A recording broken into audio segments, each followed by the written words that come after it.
My name's Graham McKnight. I'm 26 years old and I have been a client of the service as I have had experienced mental ill health, and Sue Whistler has helped me to find paid employment. I became unwell in December 2010 and I came out in February 2011, and a week after that I met Jenny, and I already had a job with this department store but I was only on 5 hours, so Jenny was sent to help me to get more hours and to get back into that job.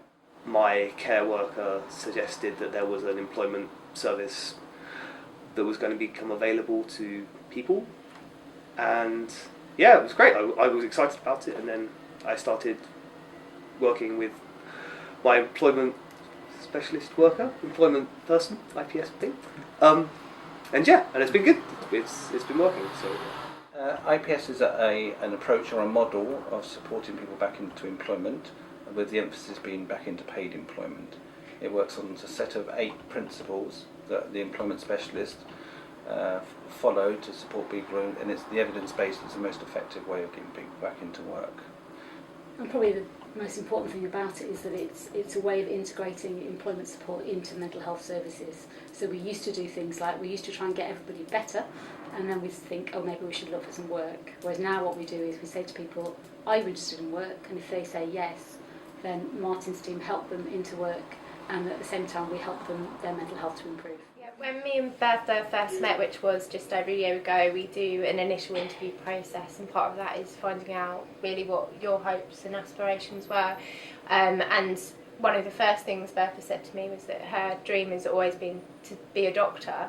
So we kind of tapped into that more, and we started looking straight away at support working. It's a system that's put in place that is client-led. So when people actually want to work, all they've got to have is the interest in getting back to work.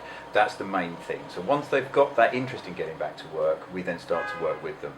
We usually tailor the support around the client, so they can have as little or as much support as they want.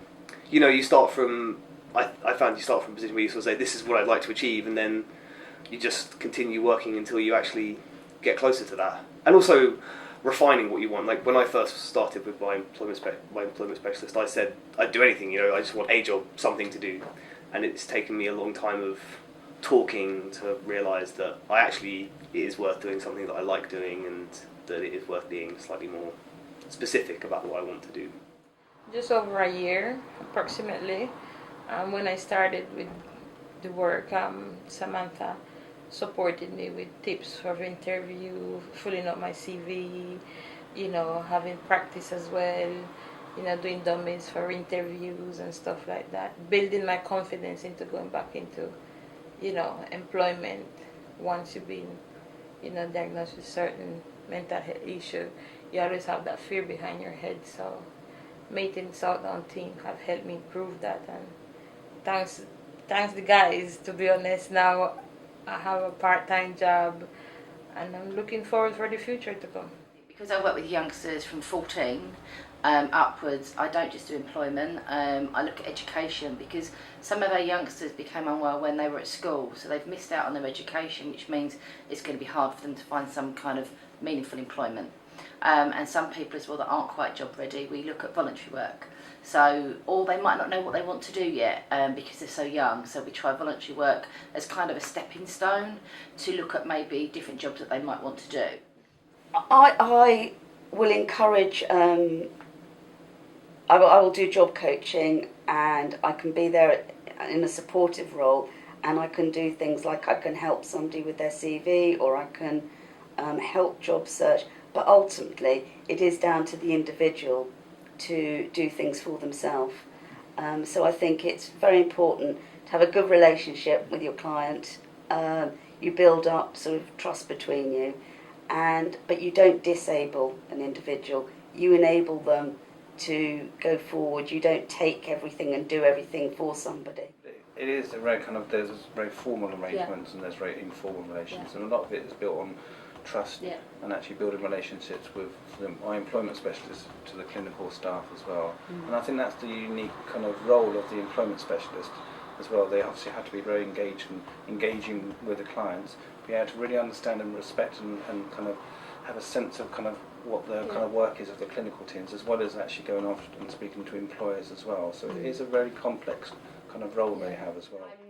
Valued as an equal member of the team and integrated into people's care plans and reviews, and work is always on the agenda in my team. So if we're having a clinical discussion about clients in team meetings, then we may discuss whether work is an option for that person, or if someone's having difficulties at work, what input I can have with that person that might help them retain their job. So we have a separate item on the team meeting agenda as well, so work is very much up there. But it's also very important that people have the opportunity to go to work, because work can mean lots of different things for different people. Some of it is about money, but some of it's about status, and some's actually keeping in kind of contact with their normal peer groups as well. Just because you have a mental health issue doesn't mean you have to lose all your friends, and you kind of lose all kind of, you get out of sync and out of step, but then suddenly your only peer group is other people that have mental health issues, which kind of can be quite limited as a life experience as well. The thing that so many people lack who've been ill for a period of time is an opportunity to say, I've worked somewhere and I've shown I can do something. Not just show it to an employer, but show it to themselves. Because when all you've done is sit and watch television all day for a long time, that's all you believe you can do. Once you start to learn that you can do things and make things happen, you actually want to go out and do things. And it makes such a difference to people when they actually start to believe those things.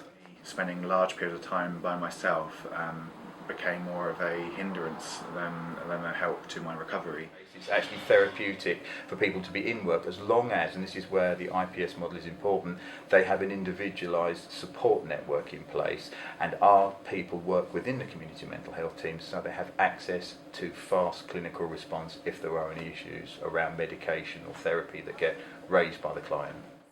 Well, we started off with me doing a few extra hours on the side, and then built it up slowly to 15, and then my manager said to me, well, you've done really well, so let's not give you the 15-hour contract. It made me feel really enthusiastic about work and just so much more uplifted. It was like I'm not on a scrap heap anymore, I'm actually out there working. Since April I've supported 11 people into paid work, part-time and full-time, it's varied. Most full-time actually at the moment, so I've had a client who is working full-time as a chef locally, a client's working in cleaning roles, administration, and also people doing freelance training as well. So yeah, it's been very successful, and that's, I guess looking at my target for the year is 19 people into paid work, and already in 6 months that's 11, and I'm sure it'll probably exceed, and as a team we'll probably hit more than that. Over the course of the year we're aiming to get about 330 people into employment, and the range of that employment can be very different really. Some of that is going into full-time work and some of it's kind of seasonal or part-time kind of work.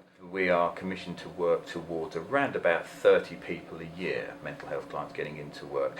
We are averaging well over 50 in both areas, so it's over 100 people within a 11 to 12 month period getting into full-time paid employment.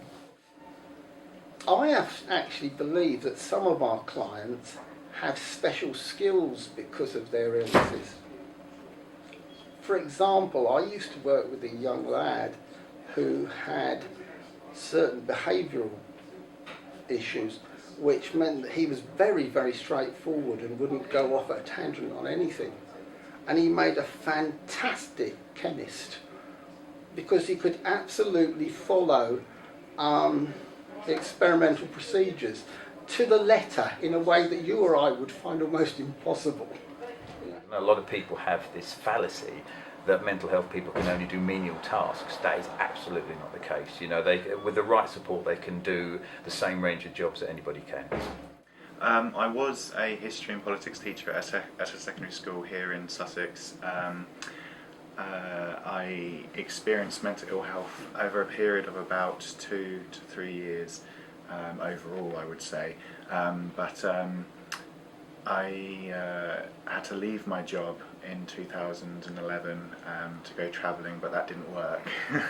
I still, my mental ill health developed into something more serious. Eventually, that meant that I required the help of the early intervention team that Sue works for.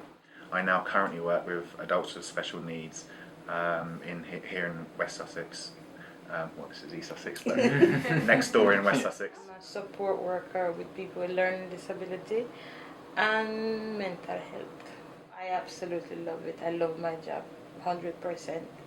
I wouldn't change a thing from it, and I guess they love me too because it's been very good. So, yeah, pretty much happy and looking forward to see what's going to happen. I have 2 jobs. I work at BOM. I work at the football stadium, and I work at the Brighton Centre, which is a local venue where they have events. It's helpful in a lot of ways, but I think a lot of it has to do with the financial side of it as well. I've only had 2 or 3 paydays so far, but when you get that money, it feels very different. Suddenly it's like, oh well, I actually, I've earned this money. This is my money, and this is something that I want more of. I think. I think there is the stigma and there is resistance, and that's always going to be. However, not all of my clients choose to disclose that they have problems. Another part of my role as well is, without sounding patronising, trying to dispel some of this stigma around, mental health problems. So I will go into companies, talk to them about reasonable adjustments, how we can, if you like, educate them into some of their workplace policies and things like that. I think employers are very reluctant to take people on if they know they have a mental illness, because it's the unknown and it's the prejudice within themselves, because it's such a broad header. When you speak to someone or you hear of someone who's got a mental illness, you don't know what to expect. Having worked with people like Andrew, and I've now got another lady working with me who has mental illness, so it hasn't put me off. Employers have usually bent over backwards to help support that person and sustain them in work. I think us being there as a bit of support helps, but also kind of highlighting that most of the reasonable adjustments someone can make for helping someone stay in work are really minor, like flexible working or moving to a different position or having a bit of an office buddy, are things that don't really cost anything, and actually them taking on someone new and training someone is going to cost a lot more, so there's a real business case for it as well. I can't say it was an easy journey, and it certainly wasn't, but it was an extremely rewarding journey as an employer and an employer of young people, because Andrew would turn up and do some work and sometimes wouldn't talk to people, sometimes would talk to people, sometimes would have problems with his work, sometimes wouldn't. Exactly the same as every other member of our team. And the team accepted him completely as normal. They treated him as normal, everything happened as normal. I think the only barriers to implement IPS would be people's unwillingness to try it, because I think there have been a lot of ways of looking at people doing something, whether it be a sheltered workshop ideal or whether it be sort of like occupational therapy if they're particularly unwell. But I think the only barrier to IPS is not trying it. If you try it, I can guarantee you will have success. I think that one of the barriers is actually kind of getting appropriate and sustained funding to actually kind of serve some of these contracts as well. And there is still a lot of work and that recognition that some of these services take years to develop. We've been delivering the services for 5 years now, and we think we're at kind of high fidelity on the fidelity rating. But that has been an investment of years as well, and years of work and kind of expertise. Yeah. I think as well that I think we still work in a system in health that is very medically dominated. We still talk a lot about illness, and we still talk a lot about symptoms and disability. And I think we need to move much more towards talking about people living with problems and actually people learning to cope with problems. I'm hoping to get back to uni. I want to study my career. I know I want to become a doctor. At this stage in my life I cannot do it. I cannot afford it right now, but definitely I could see myself easily working, in a hospital or in a mental health team, in a nursing home, wherever, as long as I'm helping people. There are many possibilities. One of them is working with adults with mental health issues now that I'm fully recovered from my own. Alternatively, I could go back to university and do a PhD in history, as I'm very keen in history. So the possibilities are endless, and I'm just glad to say that I feel very happy to explore those possibilities now. I'm hoping to have a degree by the time I'm 40, which would be nice. So then, you know, I know it's like, you know, a decade away, but I think that if by the time I'm 40 I've been in mental health services for a long time and I have a full-time job and I have a degree, then I'll actually have choices. One of my clients who suffers from OCD said to me a little while ago, he's doing some counselling and mentoring, and he said, the one time I don't think about my OCD is when I'm working with other people. The factor of concentrating on what that other person is thinking and working with them just takes me out of it. And it doesn't even occur to me that that's an issue, which is amazing, isn't it?